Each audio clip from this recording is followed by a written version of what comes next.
The ancient Greeks were no stranger to homosexual relations. From Achilles and Patroclus to Zeus and Ganymede, same-sex relations were not far from the norm.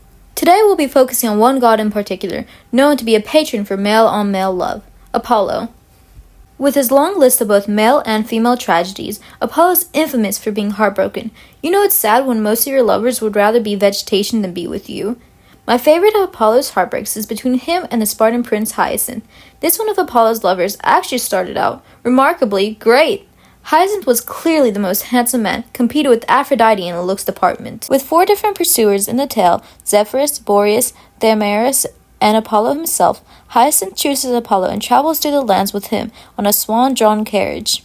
Let me just tell you, Apollo was straight up pining for this man. He was so in love that he chose to teach Hyacinth everything he presides upon: music, art, prophecy, and especially sports. Keep this in mind. One day Apollo was teaching our beautiful prince a game of quoits? Quoits?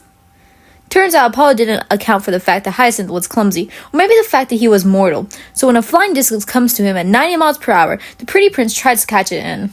yeah, just like all of Apollo's romantic endeavors, happy things don't last long. The discus bonks him on the head and our beloved Spartan prince dies. In some tellings, Zephyrus, the god of the west wind, who was one of the suitors for Hyacinth, was actually the one to redirect the discus to our precious Hyacinth.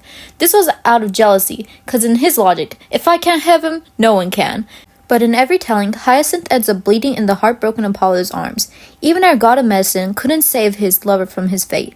Imagine being the god of medicine and still not being able to save your love. That's tough. Ovid wrote a passage describing through Apollo's perspective. And oh, I might now give up my life for you, or die with you, but since our destinies prevent us, you shall always be with me, and you shall dwell upon my care-filled lips. This is totally straight. Apollo's cries immortalized Hyacinth by turning him into a flower. Out of his blood sprouted the flowers called Hyacinthus, but some interpreted this flower as rather an iris than a hyacinth. Fun fact, this is not the first time, or second time, or third time one of Apollo's lovers turned into greenery. Historically, the "nth" suffix in Hyacinthus indicates the name is actually pre-Hellenistic, a remnant of some sort of pre-Greek language from before the development of ancient Greek culture as we know it. The death of Hyacinthus was actually celebrated in Sparta as a holiday called Hyacinthia. Leave it to the Spartans to make the gayest holiday. It lasted 3 days and mourned the death of Hyacinthus. This holiday was likely connected to vegetation, making Hyacinth some sort of male Persephone figure. Later censorships of this myth were apparent. Sometimes Hyacinth was given a sister as a love interest for Apollo, because these men could totally only be friends. Right, Mozart? It's also important to understand the context within this myth, and the culture that it flourished in. Labels such as gay and straight did not exist at the time due to the different sort of mindset Greeks created. Sexuality was rather who you do than who you are.